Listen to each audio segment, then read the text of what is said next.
ഡാ അതെ, തുടങ്ങിയതിന്റെ ഇരട്ടി വാശിയുണ്ടെങ്കിലേ തുടരുവാനും നമുക്ക് സാധിക്കുകയുള്ളൂ.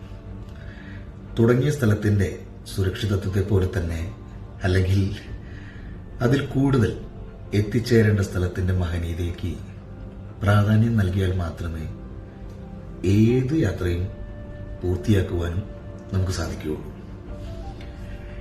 എന്ന് തുടങ്ങി എന്നതിനേക്കാൾ എന്ന് പൂർത്തിയാക്കി എന്നതാണ് പ്രധാനം. മനസ്സിലായോ?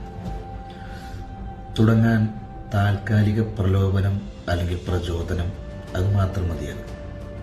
പക്ഷെ പൂർത്തീകരിക്കുവാൻ നിരന്തരമായ പ്രയത്നവും അതിലുപരി ആത്മവിശ്വാസവും ഏറ്റവും മുകളിലായി സ്നേഹിക്കുന്നവരുടെ പ്രാർത്ഥനയും കൂടെ വേണം കേട്ടോ.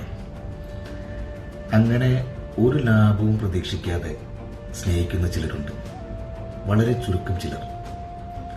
അങ്ങനെ ആരെങ്കിലും നിനക്കുണ്ടോ? എനിക്കുണ്ട്. നിങ്ങൾക്കുണ്ടോ? ഉണ്ടെങ്കിൽ കമന്റ് ചെയ്യണേ. Tata, have A good day.